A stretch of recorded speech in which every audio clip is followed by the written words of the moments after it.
All good? Oh, good. Welcome back. Hello, welcome back see to you. the Eagle's Nest. Welcome back, people. Hopefully. Hopefully you are well. Yeah. Hopefully you're all good. We're well. We're well. And look, today we're going to talk about how to get the most out of your training as mainly as a martial artist. And this kind of comes off the back of last week we talked about standards. We've talked about goals and goal setting and what makes a good school, what makes a bad school. So we're kind of focused a lot on the external stuff, and you can never really. Obviously, having a good teacher is paramount, and having good school and good culture is paramount in martial arts training. But at the same time, it's you. Yeah. You're the one who's responsible. You're responsible for your own training. Your own training and your own growth and the things that you care about on the mats. That's it. And off the mats. And off the mats. But so we thought it'd be a good opportunity to kind of delve into that one and go through some weight. Obviously, you've not only have you been training for a long time, but you've been teaching for a long time. So you've seen a lot of people come and go. Sure. I've been training for a long time, and I know I'm self-aware enough to know what is helpful and what is not helpful. Yes. And also I've learned many things from trying to teach Cameron. I say trying. You've had to try and work out many different strategies. No, you're not. How do I get this fucker to come to the club? The thing is it's you're not your situation of the way that you've trained. Now, what would you say? Now, I'm not hanging shit. Trying to actually be real here. You've been in martial arts for 20. We've been with together and training on the mats. Yep. For over 20 years. Yes. Out of that 20 years, though, I'd probably say there's probably 12 of act. Like if you put it all together. Oh, at best, 12 years. 12, maybe 12 years of mat time. Yep. On your journey, and that's for numerous different things. Nothing. That's not a negative or a positive. It's just a sort of statement. Just is what it is. Well, look, I know the way, and this is. I think there's a lot to do. So, actually, you just from my perspective, straight off the top, I know for me, and it took me a long time to realize this, that I train best in sprints. Yes. So but that's also recognizing when you train and you overload to a point, and then taking a little bit of a step back before you burn out, before you injure yourself, and then you're able to go again. Definitely, yeah. So understanding how best you train. I train myself is a really big part of that. Yeah, definitely. But also, a lot of it is also, for me, sport has been a huge part of my life. Sure. Weight training and basketball. It took me a lot to give up basketball. Absolutely. Which is the main competitor for and that's the martial thing. arts. That's the thing I think is like. So also, just as a clarity of statement, what I'm saying before, because as I'm realizing as I'm thinking about what I just said, when I say 10 years of training with Cameron or 12 years, I don't mean if you put a chronological time and he spent 12 years of time on the mat. What I mean is like we all go through those dips and ups and downs. And Cameron's had lots of things over the years that have taken him away from coming to martial arts.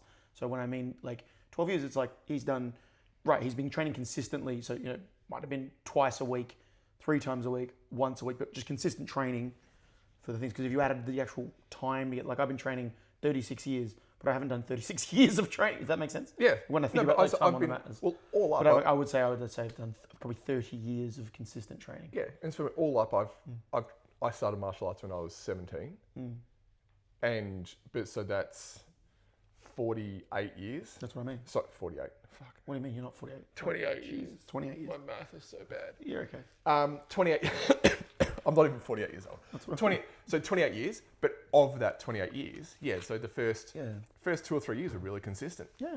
And then there was a bit of a break. Dips and then my first 3 years at Hapkido, 4 years were very uber consistent. Yeah. And then there's a bit of a break. And then you come back for a bit and a bit of a break. But I think everyone, for the most part, a lot of people will go through those dips and troughs. Yeah, I think so too. And kind of working out. That's all we just saw. Working out what is, and I think a lot of it is a self-awareness thing of, hey, it's all data. Like it is what it is. 100%. You can't really punish yourself. No. All you can do is recognize what. No, so recognize. So you go recognize what your own style of learning is and how you best can show up. But also the other part of it is just showing up. That's. So, but this is the thing. Often sorry, when I say you, I mean people, the Yep. general population. We all say things like, "I don't have time for that," you know. Yeah. I'm not, you know, and especially this is especially when we get to like when you know, you speak to a lot of parents or teaching kids classes. This is those conversations. Oh, we don't have time anymore, and it's like, okay, you had time before, you don't have time now. So it's not a matter of that. It's priorities. It's like what are the things that are important to you? Yep. And and if training martial arts are not a priority for you, then you're gonna choose other things. Absolutely. And that's gonna take you away from that. And that is okay. That's not right or wrong. It's relative to your situation. Yes. You know, Spot there was on. a big point in time where I wanted to train jiu-jitsu, but I was inconsistent on the mat. I wasn't. It was in my sort of when I was in my purple belt level, and there was about 2 years there where I was not consistent at all. I was training maybe like if I was lucky, I'd train once a fortnight. More likely once every 3 weeks, even 4 weeks. In for about a 2-year period during purple belt, and there was just tons going on in my life.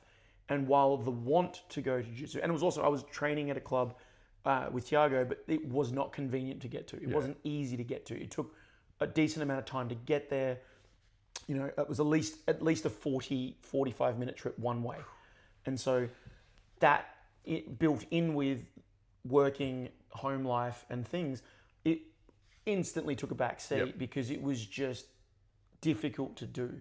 Yeah. And so for me, when I made it a priority on the day, on that I'm going to go to class tonight, I made it a priority. I made time and I made it there and everything was fine. Yeah. And it was great and I always loved being on the mat. But it wasn't, and you know, I was trying to run a restaurant and a marriage and a whole bunch of stuff. lot So there was just heaps happening and it wasn't my priority in those moments. Yep. Didn't have any good goals set. Yeah. I didn't have good goals set for myself for martial arts and growth. I wanted the growth. I wanted the next level. I wanted the accolades. I wanted the things, but I didn't want them enough to then put steps in places measuring steps in place to achieve anything. Yes. So I was just, I wouldn't even call it bare minimum. I would just say I would turn up when I could mentally make the space. But would you say, again, from broader experience, and I think I've probably seen enough over the time to comment on this as well, that Sure. most people who train, and this probably goes for any sport, any activity, Yeah. most people show up, but that's, again, they show up, they come to class, and like, all right, I'm here, coach.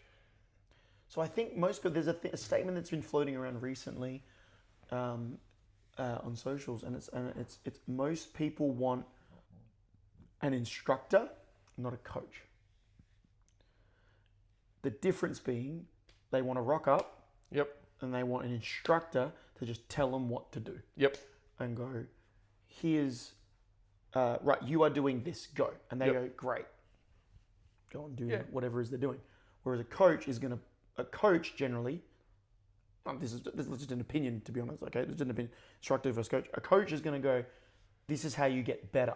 Yeah. This is how you do more. That also comes with a level of Comes with you need to ownership. So self-ownership, but then there's also a level of like a coach is going to call and check on you and go, what are you doing? I haven't seen you. Yep.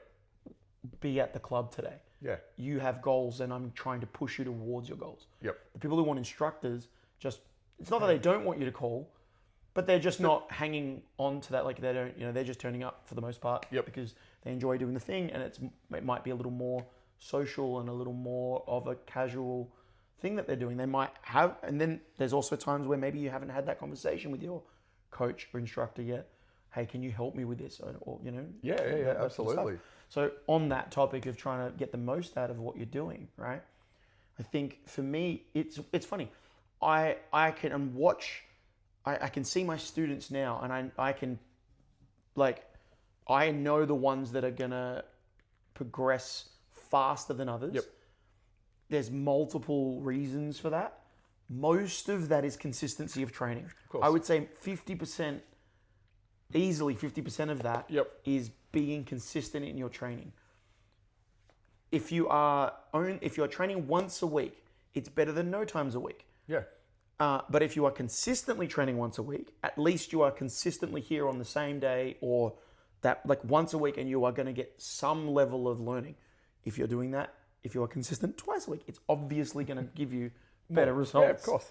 And then so on and so forth. And if you can train more than that, even better. Yep. And then you get the obsessed and the 4 or 5 days a week and all that sort of stuff, right?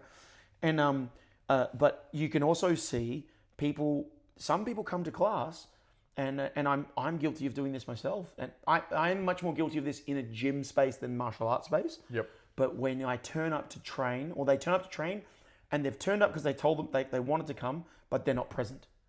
They're thinking about whatever other else is stuff, going and on. that's life. That's you're stressed. You've got things on your mind. Maybe your kids are giving you grief. Maybe you're worried about work, and hopefully training is one of those things that helps you deal with those other stuff, right? Yeah.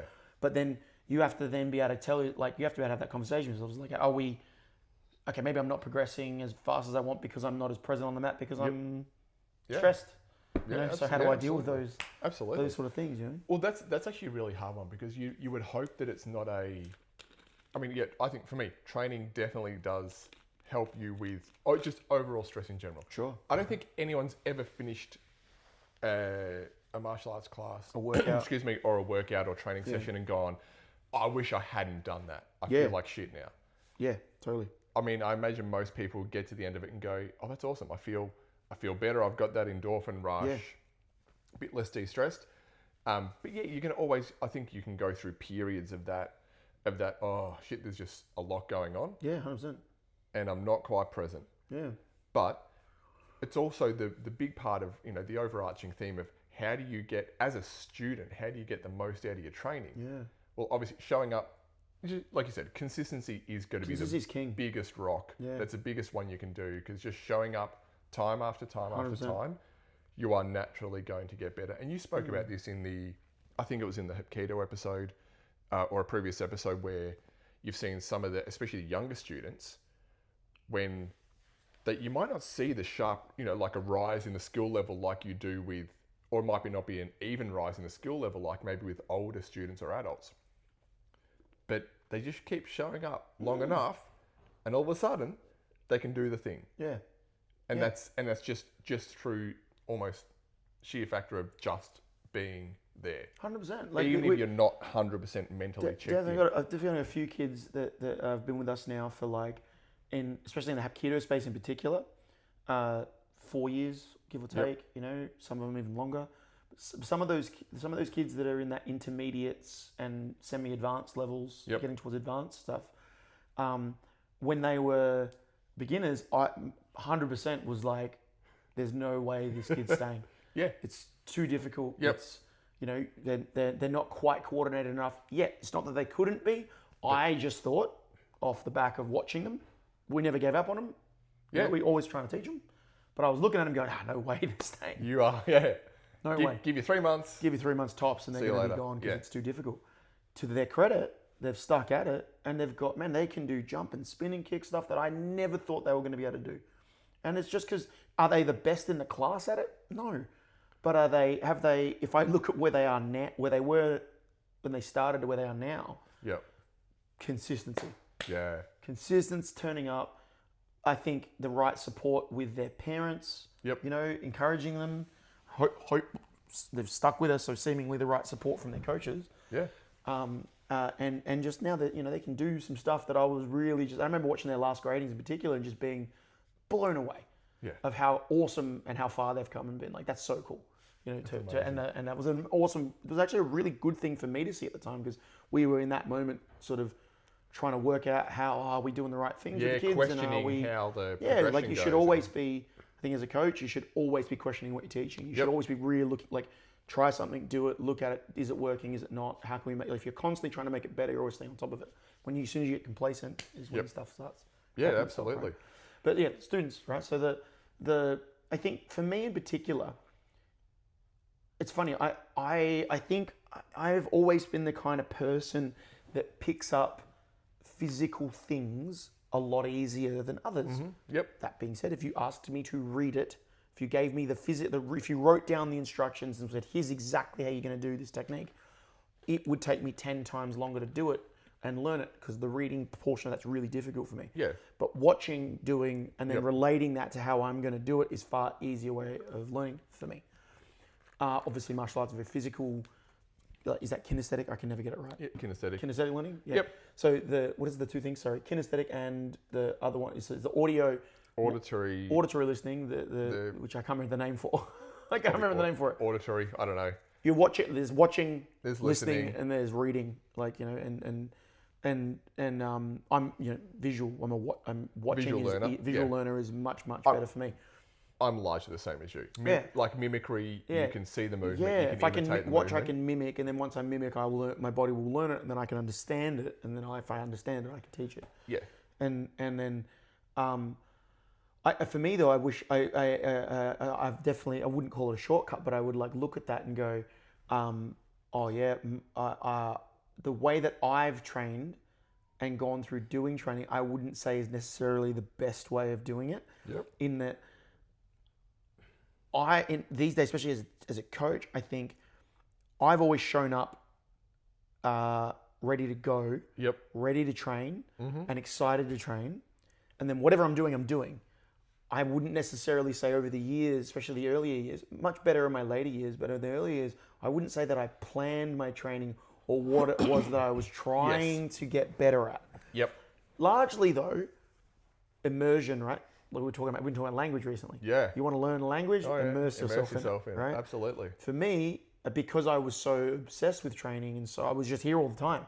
So the fact that I wasn't planning my training super well, but I was coming You were every day. and you're obsessed with finding better ways of doing things. and so the learning happened because I wasn't there once or twice a week. I'm there every day. Yeah. If the dojo was open and the instructor was there, I was at the door. Yep. And so, but I wish I was the kind of person. If I think back now to how long I've done and what I would do, I wish I was the kind of person that sat down, attended class like with a notebook, and took notes as they were talking on the things that I thought were relevant. Now, I would always pay attention and train and listen, and if I didn't understand something, I would ask questions, and then I would then get obsessed about an area, and then just that's all I could really focus on. Yes. But if I could have now, and that's the way I think about it, is I now, when I go to seminars, I still don't have a notebook and things with me, but I always have my phone's handy for stuff, notes. and I'm taking a note on something, and usually it's just a shorthand thing going, that's something I want to think about more. Yep. Because I've listened to what they're talking about, and whether it's a technical thing, a conceptual thing, a way of training, they're the ways I think I take them now. Yep. But I can tell the students that turn up to class with an idea of what they are wanting to achieve or wanting to work on, even if it's for one class or if they've got a week's plan. And I don't mean week of what they want, like this is exactly what I'm going to train, but I'm trying to improve my throws. I'm trying to improve my escaping. I'm trying to improve like an area that you're focusing on, dialed in focus. Yep. Even if we're teaching something different in those moments, they are going to focus on the things that they're trying to achieve, and they're going to see results in the way that they improve. Yep. It's a great point, because what I think is really, because I look back very similar to you. Yeah. When I've trained, I'll go in and go, this particular set of techniques or this particular skill is something that I want to improve on. Yeah. And so I have to dial in on that now. Yep. And focus on that, because if I, and that just becomes kind of the mini obsession for that point in time, and then you move on to the next thing and the next thing. Sure. But it's really hard, because I think we often overlook how, like you said, how best people learn. Yeah. And you can't learn everything at once, and you have to stack skills or like sequence skills. Yeah. And so being able to focus in and go in with an intention of, hey, this is what I want to learn now, which does require a level of awareness and also a level of patience too. Sure. Because often, and you would see this with jiu-jitsu, it's more so than probably any other martial art. I don't know, maybe people come into Hepkino and be like, I want to learn a cheat 720. You're like, you've never learned, you don't know how to do a front kick. Let's start there, and we'll gradually get there. 100%. But probably more with jiu-jitsu, with the amount of tutorials and videos and The funny thing is, when you're excited about something, right? You see something awesome. You and I are super guilty of this. Oh, like 100% we of see the something time. awesome. Side kick splits. Yep, You know, yep. the whole lot. Hey, let's do it. let's do it. Let's go. Side split. Like I'm going for my side split, side kick. It's happening. Now, we have a base level of training already. We don't need to learn what a side kick is to get to the thing. Yes. But then we've got to go, we want to get there. So how do we get there? We've got to go back and go, I have to do this. I have to sit here and stretch this really boring thing. I've got the boring thing the every really fucking boring day. thing every fucking day until it gets better. And then we add the next boring thing until And we're then getting towards yep. the to goal. the eventual. The eventual awesome thing over here. And this is the amazing and the horrible thing about training is that it is just doing a sequential amount of boring things for a really, really, really long time. And then all of a sudden people go, holy shit, you're amazing. How did you do that? Yeah. And you're like, 20 years or whatever it is, 2 years, 1 year, whatever, however long it's taken you just to get that one piece. Yeah, 100%. It's like just doing the basics really well At the highest levels. Yeah. at the highest levels allows you to do all the advanced fancy shit. And that's the thing. All the really elite fighters, you know, you know what? Let's It's just any athlete in any field. exactly. Because I was going Basketball, tennis, I gymnastics, was going to whatever. use actually Steph Curry as the example. Most people know who Steph Curry is. Yeah. Greatest shooter in the NBA at current, maybe ever. Yeah. I think And- stats wise, isn't he ever? I don't think anyone. in the stats wise, probably ever. Yeah. Probably greatest shooter. Shooter, yeah. But even just what he's been able to do, championships, Cool, yeah. scoring, all of that stuff. But people look at his Sorry, LeBron, not you. Anyway, LeBron. You are look. If we go, here we go again. This is my bad. I should have put it up. you don't bring him. Well, I'm not LeBron. You're again phenomenal athlete, but you just complain way too much, dude. You're a giant. You're like Thanos in the NBA. People can't touch you. Just don't complain. Anyway, Steph Curry. Sorry, listeners, that's my fault. Don't get me a big started. People look at the way Steph Curry warms up and the dribbling between the legs, and he does over the head 3-point shots, and he shoots a 3-ball, and then he looks away, turns away and looks at the he knows bench it's going in, yeah. because he knows it's going in, and they're like, I just want to do that, and they don't know that his level of basics is like the best ever, and when he warms up, he starts with the easiest of basics to warm up, and I'm sure most think of Everything has to. Roger Gracie, Yeah, it's basic. elite at basics, and his game It's really basic. when we say basic, but at the highest level of He says that himself. Sorry, I'm not. That's not an insult to him. He says to him. He's said it's like when you listen to him talk about how he developed his game, and all of it. And this is the thing. Jiu-jitsu in particular, I'd say this almost unanimously across all martial arts. But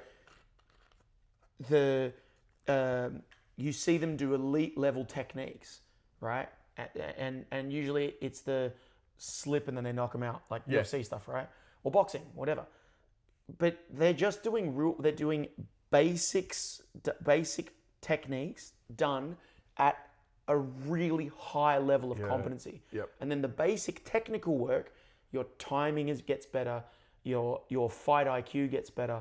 All of those things are where that makes your basics elite. yes, And that's what Roger is. His timing of execution, his level of basic control and understanding how to control a human is so far above most everyone else that it makes it look easy. yeah, And so the clearest example of this when you watch Roger is if you watch Roger compete against Buchecha the first time, it clearly wasn't. He clearly didn't prepare for Buchecha in a way that gave Buchecha enough respect.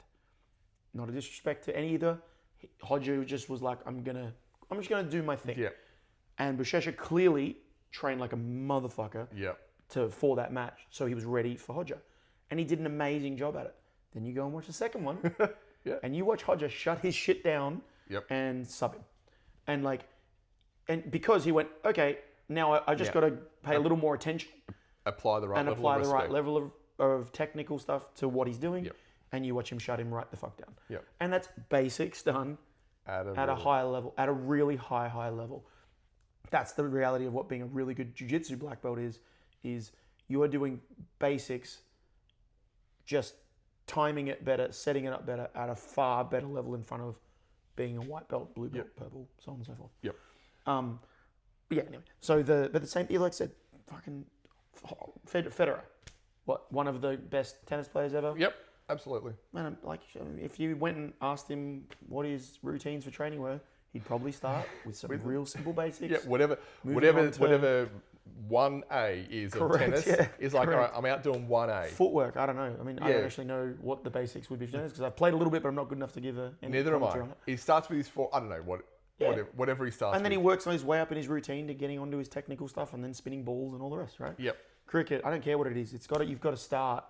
Start With at your the foundations. Absolute foundations. I'm always saying in class in martial arts, and I've said it 1,000 times, and I'll say it 1,000 times again, is if you are building a house and you build a strong foundation of a house. When the storm comes and things get heavy, the house is strong That's and it it. doesn't blow over. If you have a shit foundation, when pressure comes, it's going to collapse. Yep. Isn't it?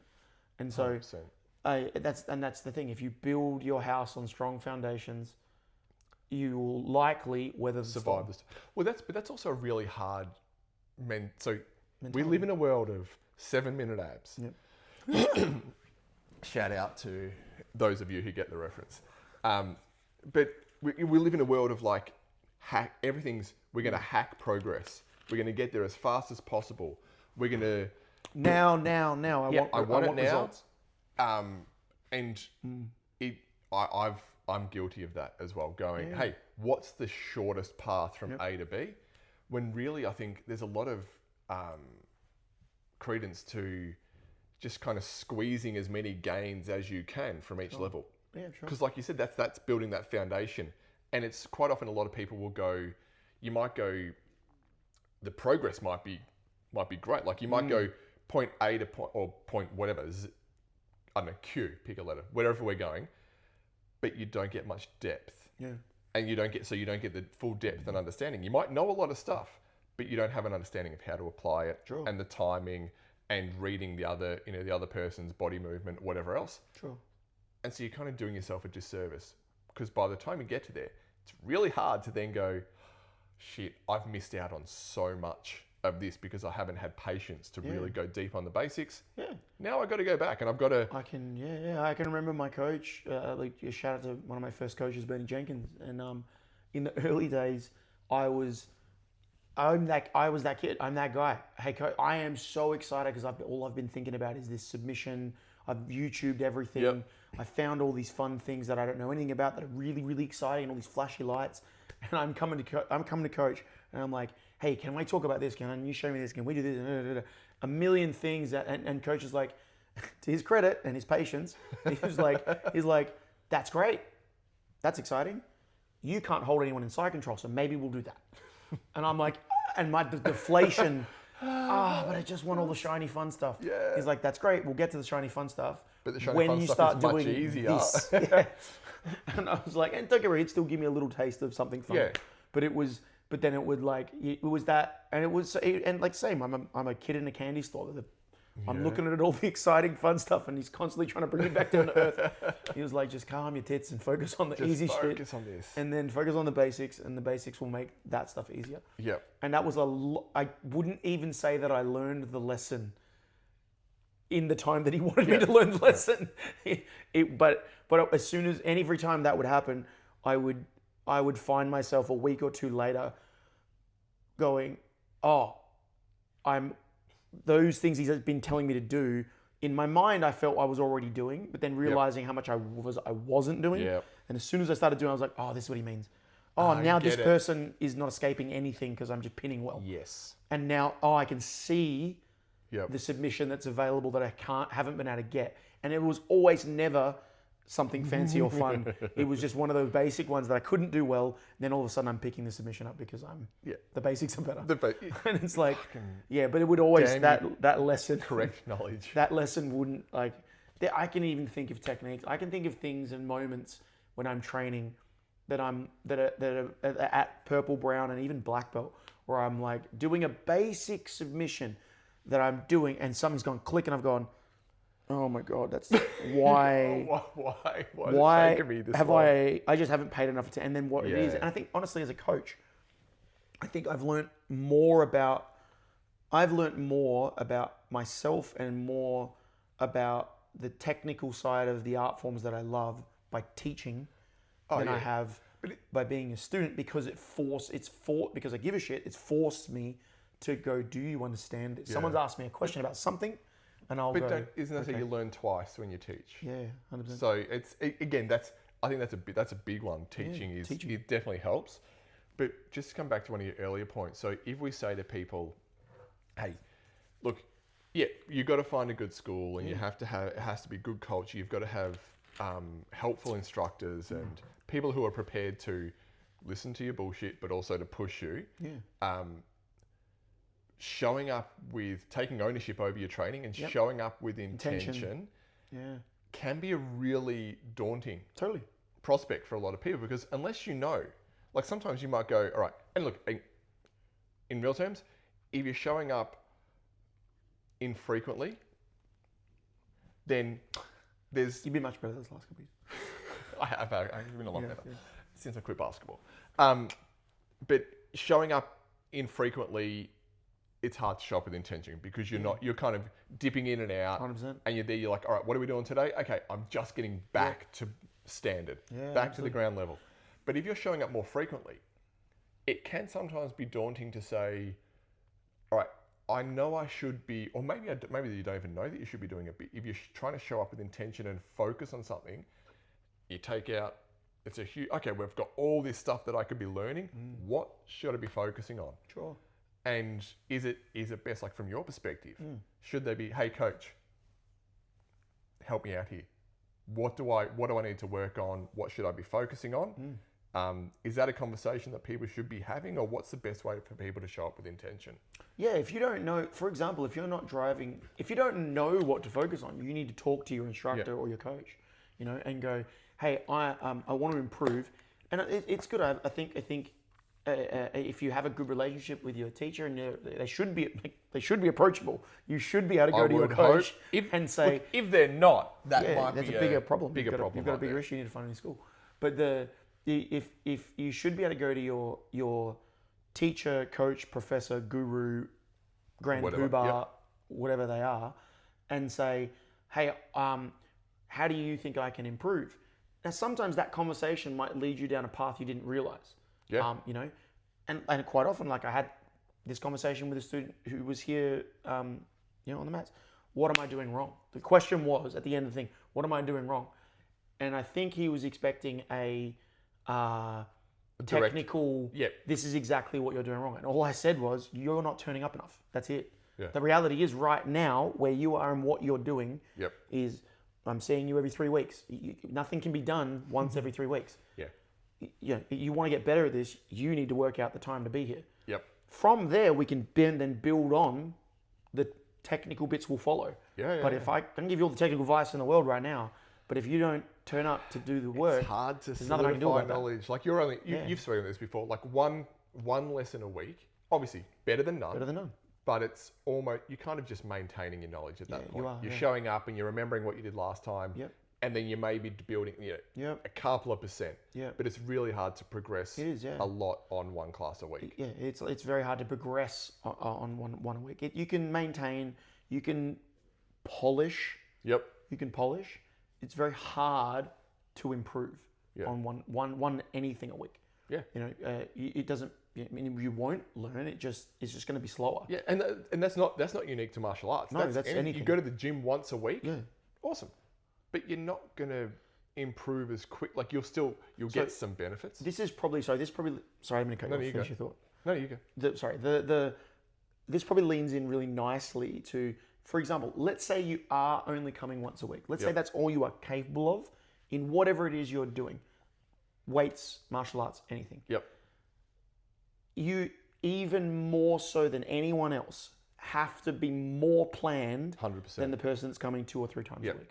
And that's where your notes are going to help. This is where your notes are going to help you. But this is where it's also, when you turn up, if you have 60 minutes available for that session and you are only coming once a week, you have to make the most of the entire 60 minutes. Yep. So that means, and this is something, this is shout out to John Will for this. This is, I was at one of his seminars. I believe we were doing, I think it was head arm. It was like head arm chokes. It was a whole section on setting up head arm position at a seminar I was doing.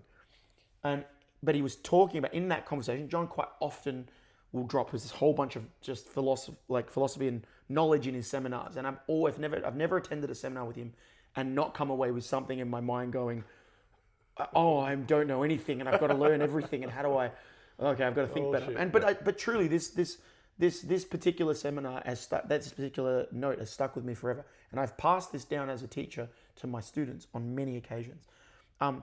It was, the time you spend on the mats is so important.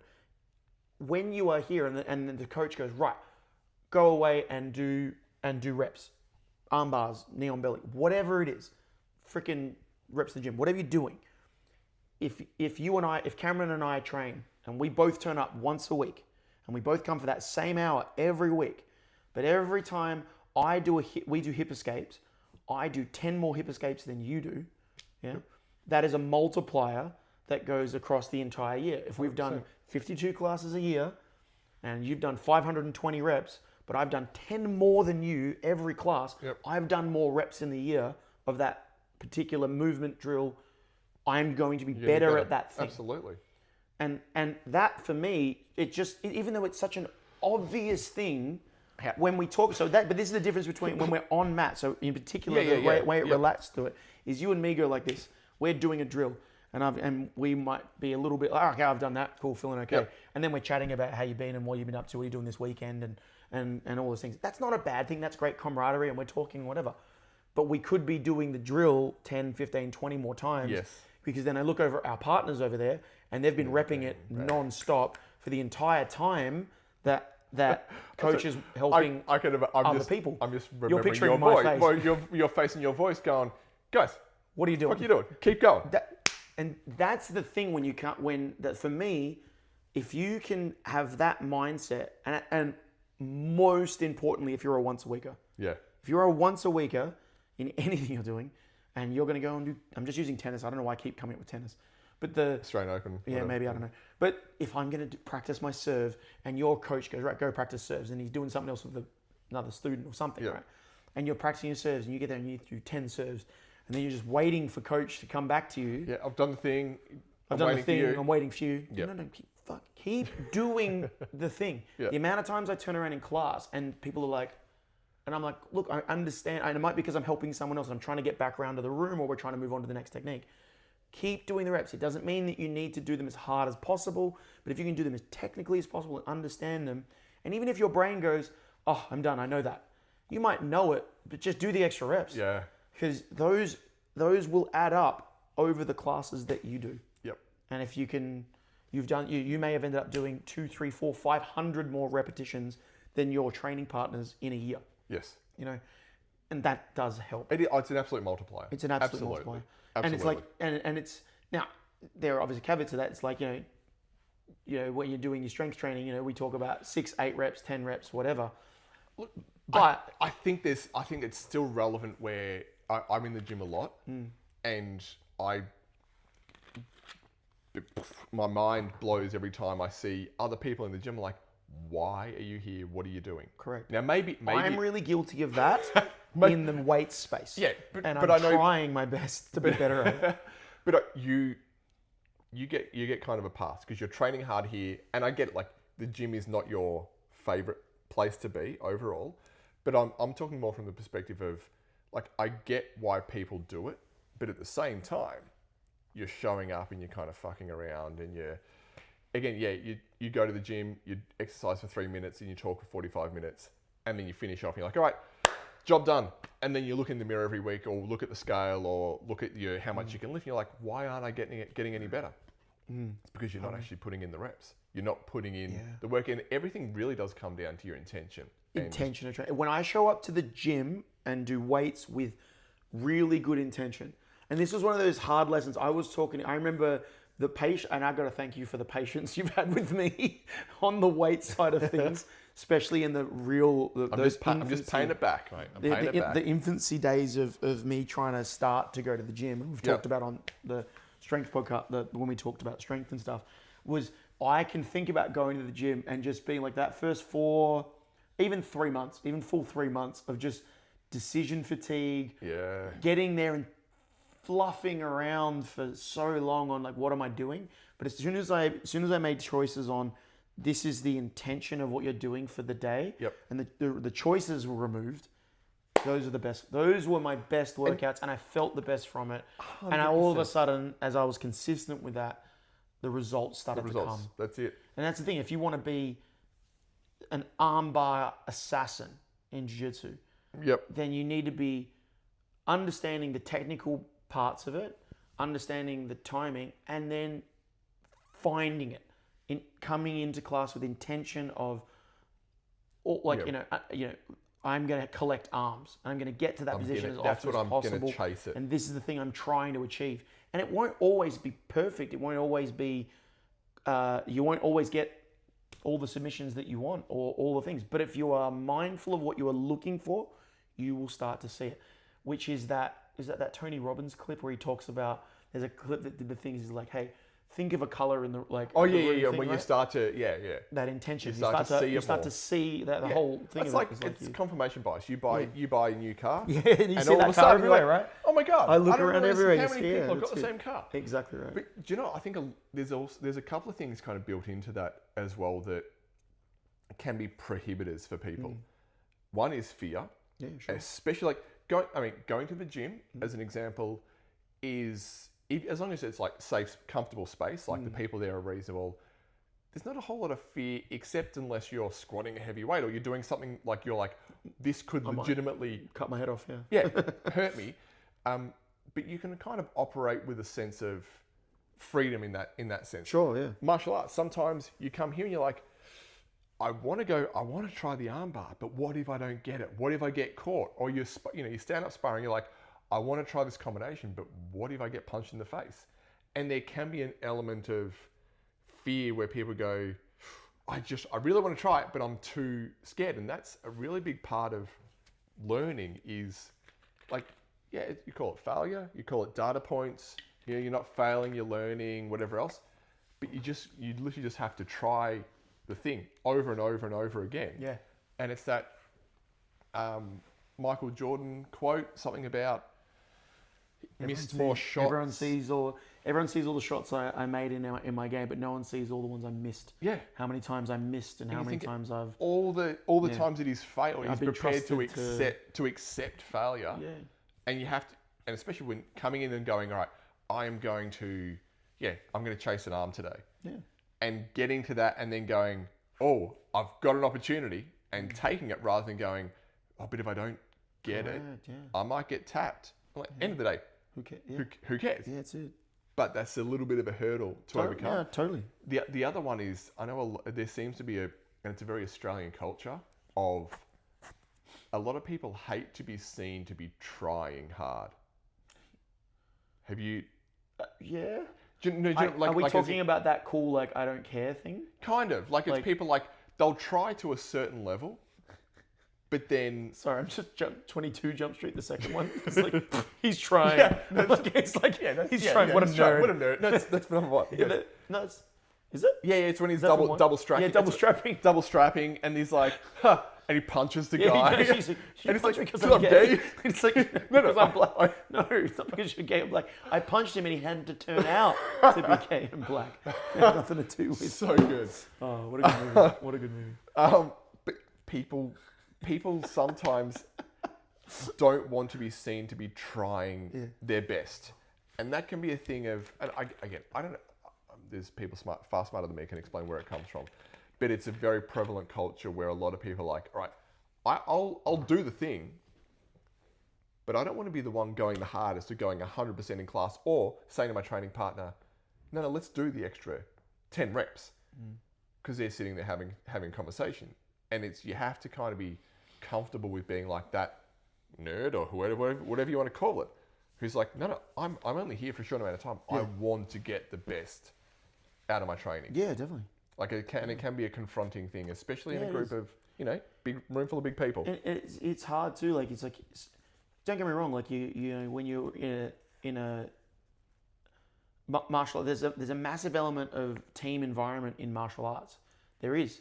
You're a team. You kind of help each other. You work together. Yep. But it is an individual sport. It's a weird one. Yeah. Because Yeah.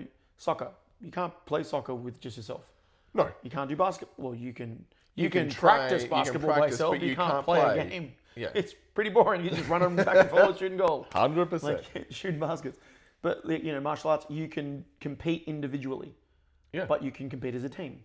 But most of your development and journey is going to be on you. Yeah. But then at the same time, you still need teammates. You still need training partners. Still need training you want partners. a partner, don't you, Jim? Yeah, that's exactly right. That's what I mean. Is like you need to be selfish sometimes Yes. in your own training of like, I need to work on this. So hey man, it's good to see Hey, you, but I really awesome. can't do the chat today. Let's. Can we get this thing and then can we chat after class? Yeah. Or anything in that And realm. you know what? And that's difficult. That's not always. Some not always people an are, because some people are like really into the social aspect Yeah. of 100%. training, which is a great thing. You want community. You want. But also, I can't things. imagine there'd be too many training partners. I just speak for our club here. There, no one. I'd be shocked if anyone turned around and went, "I'm not doing the extra reps. Totally right. But also, at most clubs, I can't imagine there'd be too many people who would be like, "How dare you? No, I want to absolutely. sit here and have a chat." Most people, when it's like, hey, let's do some extra reps. If the people don't want to do it, they just go, oh man, I'm tired. I got to just chill. Yeah. Which is, it is what it is. You can't make people do that. But if you are, for example, I'm the guy. Like, if you're like, hey, can we do some extra reps? I'm like, let's go. Like, it's Yeah. Unfortunately, over my years, I definitely was like, love a chat. Like, I love a chat. Me too. I love a chat. Many I'm usually times. talking about the technique and then trying to understand it and trying to like compute it. And I want to talk about it. Whereas if I just done the reps, I'd probably Actually, be better. that's a really good point you pick up there as well. And I'm 100% guilty of this. I even know what you say already, and I know you were guilty of this. Because I'll look over, and if Guilty. the old days, I could just hit you with a stick. And you did. The that's the whacking stick was real. Whacking stick was real. Getting bogged down. Oh, I miss the screams. This is one of the other parts about. So how can you get the most out of yourself on the mats? Yeah. And this especially jiu-jitsu, I'm sure they're probably more guilty of this. Hapkido, I was definitely guilty of it, where you get into it, you're trying to get a set right. You're like, all right, number one feels good, and I'm like, number two in that set. Yeah. Get to number two, I'm like, I hate this one. I hate this, or it doesn't quite feel right, yeah. and then you'll spend 15 minutes unpacking and analyzing it, and Yeah, trying to do it. trying to move the parts around. I'm like, you have to get better at it, Yeah. but at some point, do the fucking technique and move on. Yeah. And then over time, just accumulated reps and maybe your body positioning, or you might get 10 years down the track and all of a sudden you're like, Oh my god. why didn't I realize this and earlier? there is I can only speak from a martial arts point of view with this sort of information. There's so many things I learned as a white belt, as a beginner, even as a blue belt, that I would be like, I would learn them and go, I can kind of see the value in this, but it's not part of my game yet. I can't use it yet. I'm not ready. And that wasn't even conscious. It's just sort of, I'm maybe too focused on other things in these moments. Then all of a sudden, I would come back like a year later, and it would usually be, coach would show something. I'd be like, oh, you taught that? Are you shown that to me before? I'm just going to look at that a bit more. Then all of a sudden, I'm mentally ready to right place, receive right time. that technique. Yes. And even though I've seen it before, I just haven't been able to put the time in and maybe just physically understand how the parts go together. Yeah. Because I just wasn't ready at that moment. But that's not something you can double down and focus on it and then force yourself to get better at it. You can. But it's like there's been so many times where I'm like, you know, and it's funny. I've had those comments. They're like, "Oh, I don't like using that technique. It doesn't work for me." And I go, "It doesn't work." And I go, "Cool. That I don't try. I'm not going to try and convince you. Yeah. It's like I know it works because it's something that I do really well, and it works for me in the way that I'm doing it. So it comes down to timing and your understanding of that technique." I think for any sentence that anyone says as a student, you have to kind of add right now, or yet. At the moment, It doesn't work for me right now. It doesn't work for me yet. Yeah. You know, kind of, I don't have I the think- other pieces of the puzzle to make it all fit. And I think as a coach, it can be. I think that's where experience comes in from teaching, like teaching lots of different people, and understanding that everyone's body's different, their minds are different, and not everyone learns the same. 100%, Not everyone is capable of the same things. And knowing when to push. Yeah. And when to be like, no, okay, you're not ready for that yet. Yeah. But that's also experience, and I would say as a student, you have to go in with the mindset, like that white belt mentality. Always that a white belt. open mind of Yeah. just do, if a coach or instructor teacher says, "Hey, we're doing this," just do the thing. Because also it might not be, and there's sometimes people don't see the forest for the trees. Like you might go, you're going, "Hey, we're going to do this," and they're like, "Well, that doesn't apply to me right now. I can see what you're doing, but maybe from a teacher's perspective, you're like, yeah, you might not be able to use this yet, but it's teaching you something that will apply body mechanics or positioning or something else, footwork, whatever it is, that can apply later on."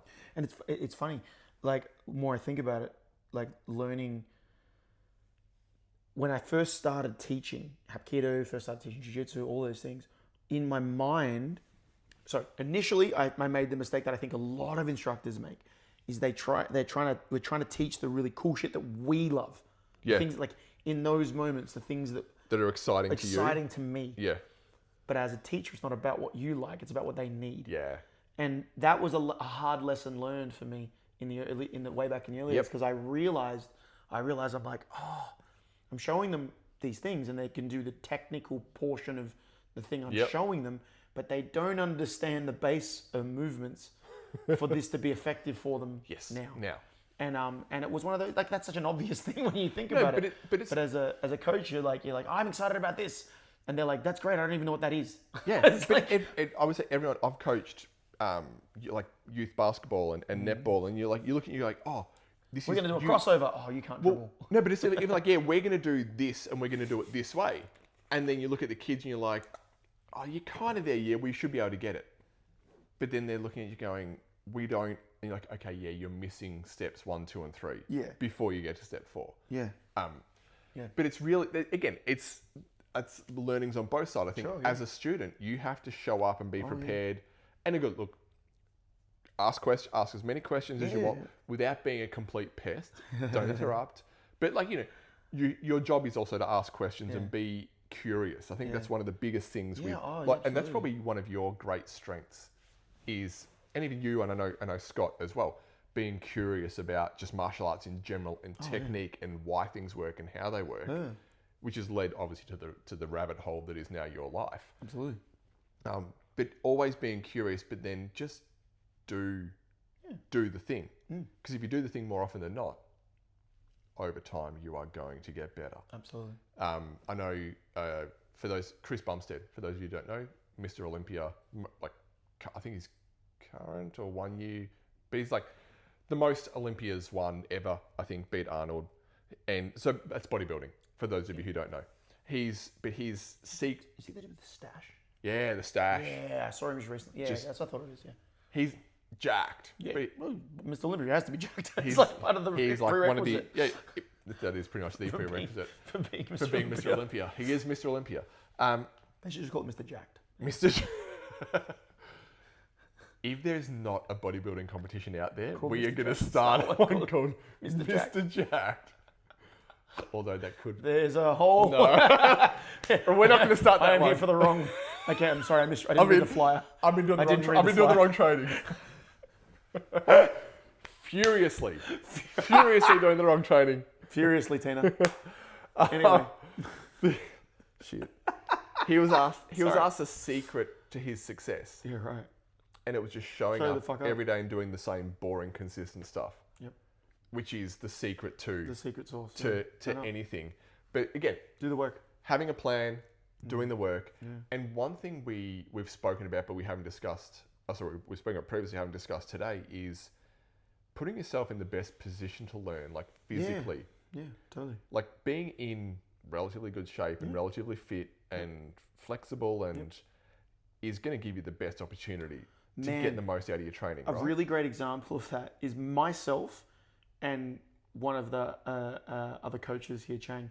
He and I, for ages, were like, oh man, we hate this tech there.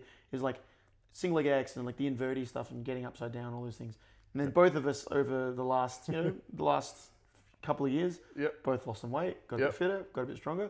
Oh, our gut was in the way. Just my gut being in the way made that difficult. Yep. So then all of a sudden we can do these techniques that we were just like, we were fat. We were just fat. We're just fat. It's not, and we knew then it wasn't that we were questioning the technique. We just like we hated it because it was really difficult. Yeah. And all of a So- sudden, things start Because to all get of a sudden, easier. oh look, my stomach's not in way of my knees clearing to my chest, and now all of a sudden now I can That's do the brilliant. thing. But So, even yeah, things things like like takedowns, like Not that that's a getting quick solve, but I mean, No, but it well, it's not a quick solve, but it's a solve nonetheless. Yeah, absolutely. Think about doing a single leg. Like, can you squat and bend, and do your knees your work knees well? work good? Yeah. Like, are you flexible? Correct. Have you got, or do you every time you're like, oh, this position sucks because I can't move this leg out this way. you probably need to think about your knee health. You need to look knee health. If you've trained martial arts at all, you've probably had a knee injury. Particularly knee health, prehab and rehab, and making sure you're doing all the things. But I know there's Jason Kalipa is one of the CrossFit athletes, massive CrossFit athlete, also trains jiu-jitsu, and he's big on, like, he's had enormous progress because he's an elite CrossFit athlete, which is like, he's one of the fittest people In the world, yeah. in the world, and he can just round after round after going. round. Not that he doesn't get tired, Yeah. but his conditioning is better, and he can push himself, and he recovers between rounds faster. And you're never going. We've spoken about this many times on the podcast so far about strength and fitness, and you're never going to regret being stronger or being fitter. Is never a weakness, and Weakness is never a strength. Thank you, Mark Bell. Well, So you're never gonna look back and go, oh, I wish I hadn't have done that. But it's just going to allow you to train more, yeah, definitely. to be more consistent, to sit out less rounds. Yeah, 100%. And it's funny too. It's like there's definitely a sliding scale with this though, because in the sorry, yeah. and I mean with Like as in a point of diminishing returns, or yeah, definitely point of diminishing returns, but also just like more to what I mean is, I was having a conversation with a student just the other day, and we were talking about how where their training is at compared to sort of where some of their other friends who train are at. Yep. And I was like, you're comparing yourself to other people. And that's like, I mean, sometimes that's the benchmark. You want to be like X person and Yes. have certain goals and do certain things, right? But you got to think, you're like, okay, well, you're a good example. Like Cameron, you're a good example in the sense that you are, you have your own business, you have a family, you've got your own goals, your own dreams outside of the gym. Yep. You've got ambitions, you've got things you're doing that, and then you go, right, I allocate certain time for myself, for my fitness, for my health, for my mental well-being, all those things. You're not trying to be a world champion in getting jacked that I'm aware of. You're not trying to be Mr. Olympia. Mr. Getting Jacked. Mr. Oh, hang on, Getting Mr. Jacked. Mr. It Jacked. still sounds suspicious. Nikki, come on. Anyway, as we the thing is, my point is though, if you compared Jacked is a yourself, solo sport. if by the you, way. I don't know about you, mine's quite a fun team sport. But the if you were comparing yourself to Mr. Olympia, you're like, well, you've got two different goals, you've got very different dreams. You're like, you are not gonna hold a candle to the current Mr. Olympia. Because you're not putting the work in that he's doing, because that's not the thing you're trying to do. And oh, sorry, go. Yeah, no, that's I was going to say it's very easy, especially It is. and like, I've never wanted to be Mr. Olympia, but still, there's a natural point where you go, oh, I want to be like that person, Yeah. and all of a sudden you start, okay, how can I start to model and Yeah. reverse engineer from them, and you might go, let's bring it back to jiu-jitsu, or you might go, oh, Hodger Gracie, I want to reverse engineer him. And now, sure, you can take elements of his game and the way he approaches things. Sure. But also, I don't know, what was he, like, minus 3 months old when he started training? Like, I'm pretty sure Hodger was practicing cross collar chokes with the umbilical cord. Like he was just in there, just, but on himself. on He was- himself, and then the escape. and then the escape from the loop, and then he was there. See the thing. So you Cross start. collar, choked the doctor on the way out with the umbilical. It's just like, Just got get him. me out of Just made here. But the comparison is a thief of joy in that respect, where you 100%. go, because also these people you're comparing yourself to, you don't know what their sleep schedule's like, their freedom, You don't know what they're what doing. supplements they may or may not be taking, This is how the much thing. they train. I mean, I can think of, and this is the thing. I'm a massive, like the reflection of my life and training life and stuff, and especially I know I've referenced it a lot, but the darkest training points for me was purple, because I just wasn't training and I wasn't doing well. I felt horrible. Every time I turned up to training, I'm getting mashed by people that I should be beating and and it's this thing, it's that I'm comparing myself and I'm looking at my teammates who are competing and winning championships and progressing and people that like I had been training years for people, and on top of people who'd started, like I know people that started when I was a purple belt. They were white belts. They got their black belts before me. Yeah. Right. And that's got nothing to do with, they deserve their black belts exactly when they got them, because coach decided they had done, because in their life they were able to focus and do things and make that particular goal their priority. And they 1000% deserve those things. I got my black belt exactly when I deserved to get it. Yeah. Because Based on the effort. And the things that I was doing. But when in those moments, I was comparing myself of like, oh, I want to be better. And this is not a criticism of my coach. This is just the understanding my situation in those moments. And I'm looking at other people going, oh, why am I not doing that? Well, because you're not doing the work. Like you're just not putting it, because I wasn't capable of in those moments. In my life, I wasn't prioritizing these things, and I wasn't capable. So trying to compare myself to them is like understanding why am I not Jeff Bezos? Like, well, I haven't done any of that work. Why would I expect myself to be of that kind of success?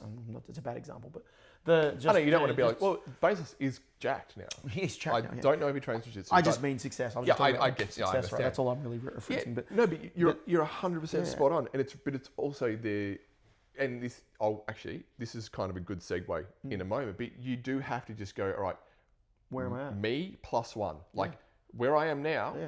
The next point is plus one, and I'm a big proponent of having goals and having a plan. Absolutely. Like, you have a plan to get from point A to point B, and if that's, hey, I'm a white belt one stripe, and I need to get to my second stripe, what do I need to do?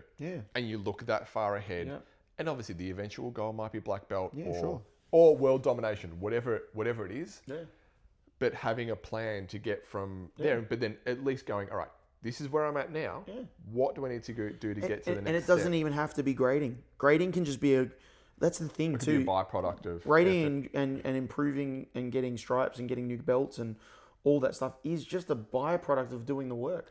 And like if you do the work, that'll come. It'll just come. But it's like you might just go, I just want to be better at takedowns. I want to be better at holding position. I want to get submitted less. I want to I want to be able to run under 30-minute 5K. You know, what's a really good thing, and I'm not sure if this is just me or if everyone else has this same thing. Every time I do almost any physical activity that I'm not really good at, and it would happen even when I play. Actually, I'm relatively good at basketball. Even when I would play basketball, when I go to the gym, when I train Hapkido, because I don't train as much as I would like. When I train jiu-jitsu, I walk away after every session going, I know.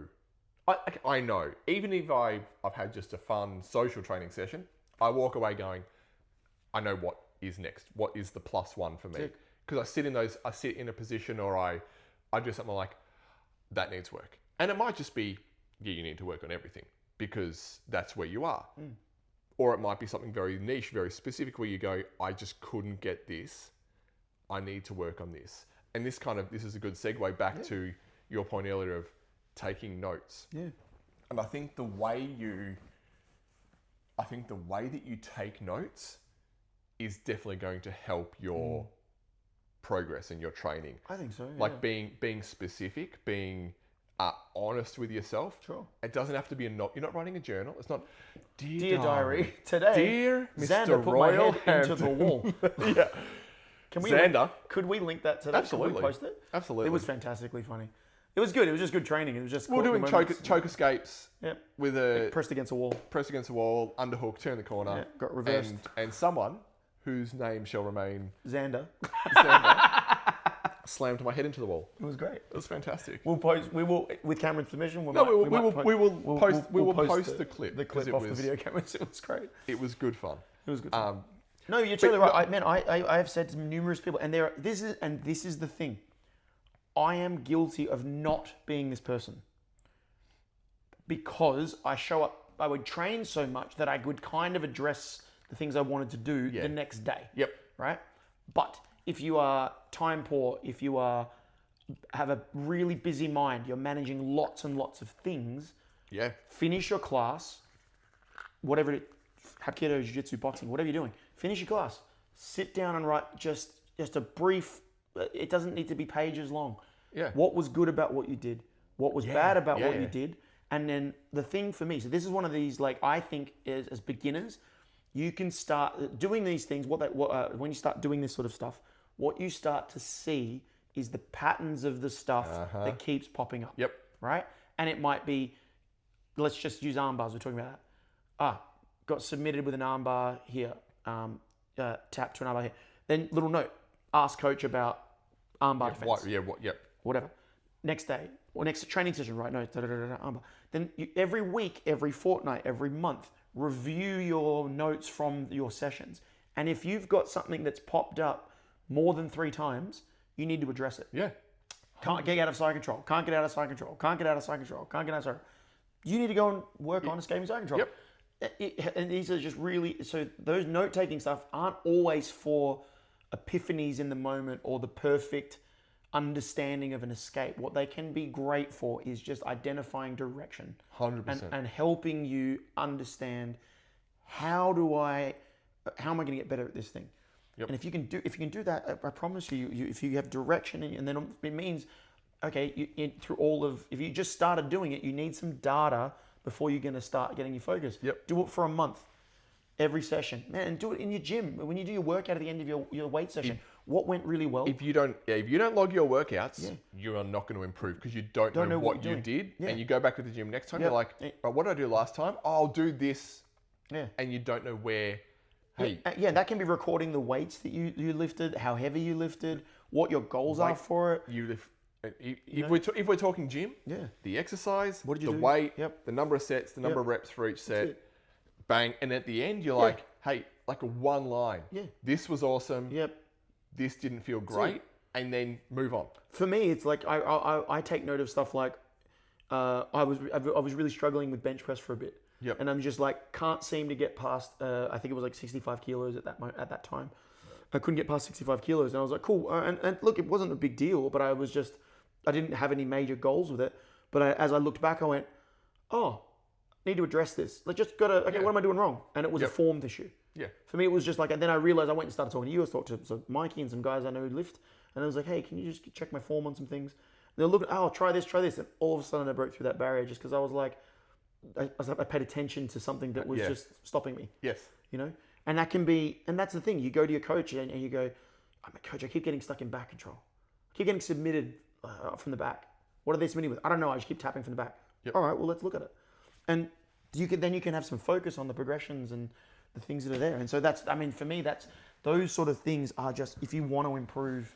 I think that's one of the biggest ones, and especially with, like you said, you made a great point that you're not going to get the oh my god moment on the first time you write it down, because you're probably going to go, hey, you're going to feel stupid. What worked well, and you might be like, I don't know, what didn't go so well. Okay, got tapped for this, or got punched in the face, or got my head slammed into a wall by Xander, and then next training session you come back and you're like, didn't get head slammed into the wall. Didn't get head slammed into the wall. Tick. That went well. But you start to Yeah. the more you do it, the more you notice yeah. patterns, but also 100%. the more you will show up to class and go, Oh, oh, okay, I want to do this. I want to work on this. And that can be, look, you can be old school, handwrite it into a journal. You can do do it notes on your app on phone. your phone, do voice notes, whatever. voice notes, whatever you want to As do. long as you listen. The thing with the visual ones, reading them, you just got a reference point. You can see quickly. If it's audio, you got to listen You can do to voice to text. it. Yeah, do voice notes. to text. There, So yeah, so much easier. sit there and just like 2 minutes Yep. on your phone, and it's fairly low cost for the Yeah. amount of the eventual game. benefit Yeah. you're gonna get out But of it's it. also really important to write what went well, because when you can look at the things that went well, you can also then see what you're focusing on, Yeah, right? Because the thing is too, if you're like, same, this goes on the other side of it. If you're constantly getting this one submission, and it's like, got my head arm again today, got a head arm today, got a head arm, choked thing out, like got the head arm, great, you're good at that. So maybe now it's time to move on because we've hit X amount of not move on, but just like, cool, that's something I do locked. well. Yep. I'm doing it well, and I'm doing it well at most levels. You know, still haven't tapped coach yet, but that's okay. Then you can start going, okay, well, when I'm in my head and arm position, what other subs or what other else? options Yeah. are on the left and the right of that?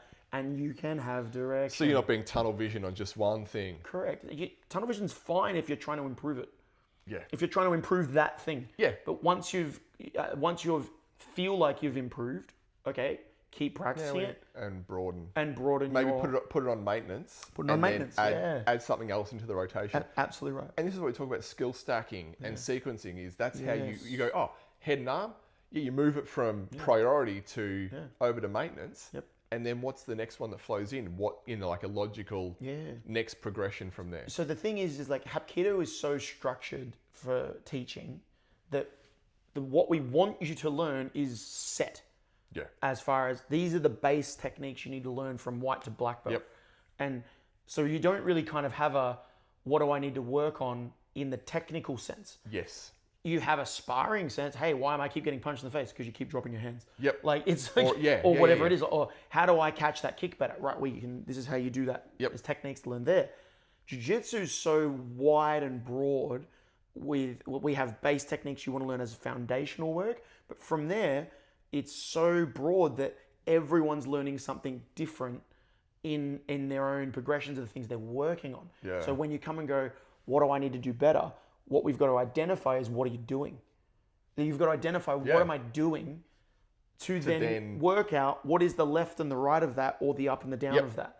So am I progressing? So if I'm doing this well, how's my opponent defending? What's my answer for the defense? Yep. When it's going well, what's my next step or progression of that? And do you know what I mean? And that's so for me, there's no one answer that I can just give you when you, as a student, especially jiu-jitsu wise, where you're like, there is one answer. Show up first. That's the first one. If you are training consistently, we can then get on to the other stuff. Yep. But that's a really good point. You need to know where you are before you can then know where you're going. Correct. Like otherwise, you know. Yeah. You can focus as much as you want on this fancy shit over here, but if you can't get there, it doesn't matter. Then it doesn't matter. It doesn't matter. It doesn't matter. And I think, it as hard as it is, like tortoise in the hair, turtle in the hair, whatever tortoise in the hair. tortoise in the hair. As hard as it is being the tortoise, just showing up, being consistent, steady progress is going to get you further. Consistency is king. Yep, it's going to get you further than, hey, I'm here to do the awesome thing now, and then you kind of lose track, lose focus, and pop back in. Speaking from experience. Yeah, and same, and we are all guilty of it, and it's like, and the people that progress, not just fast, but the people that stick at it and feel that they progress, and everyone at some point feels stagnant, no matter what you're doing. At some point, you're always going to feel a bit shit about it, right? Yeah. And there are some days where just turning up is a win. Yeah. Like just 100%. We've talked about on plenty of occasions. Yep. Sometimes just turning up to class is the win for the day. Yep. And you're not going to have any breakthroughs. You're not going to have any great training sessions. You're going to come out and all the notes are going to be negative and whatever. But you know what the positive on that day is? You still turned up. And look, I think, I'm not sure if I've used this analogy on here before, but especially with something like weight training, and I don't think it's any different. It's literally I have because you've made a joke. You're building a wall, and the Mexican's going to pay for it. That's Not anymore. Not- Not anymore. not He's anymore. completely fucked that up, isn't he? Anyway. But you are just everything every time you're putting a brick in. And Yeah. some days that brick is going to be Yeah. schmick. It's going to be perfect. Other days It's going to be a stone that you just throw it's at the going to wall. be there's no mortar. Yep. You're just putting the brick Just there, sitting there. and you're sitting there. It's a little unstable, Yep. but it's another brick. another And brick, yeah. it's just about putting as many bricks in as you 100%. can. And it's just 100%. some days you're like, all right, I'm here. Yep. That's enough. Yeah, absolutely. And then hopefully they're the exception and not the rule. And Absolutely the rule right. is that you show up with intention, With intention. and commitment, and you're ready to do the thing. So your final statement from you, because you're, like I said, you are a student of fitness. You are a martial artist, you enjoy the lifestyle that this brings you and how you feel about it. So what would be your takeaway for you giving advice to them about being the best student and like being the best progression? What's your I would say it would be one thing that I think it applies pretty much like universally to life is to be urgent with effort but patient with results. That's a really good statement. So like Urgent with effort, Urgent but with effort. patient So you want to with be like, hey, I want to do the thing. I want to do it now. I'm going to show up with intention. I'm going to show up and actually want to do it and give my best. Yeah, very good. But then, like you said before, it's about just, hey, it's not, because, and again, we tend to gamify things. Totally. So, hey, it's about getting the next stripe and the next belt and the next this and the next that. Maybe it's just showing up and working, and everything else is just going to take care of itself. Yep. So, urgent with effort, patient with results would be my... I think that's a really good spot to finish on. I don't think there's anything I can say that's going to, one, sound better than that, but two, all the things I've said is just that consistency, which is, it just leans into exactly what you said. So, Beautiful. mate, There we good. go. I think- Thank you very much, Thanking you. and see you next time. See you next time.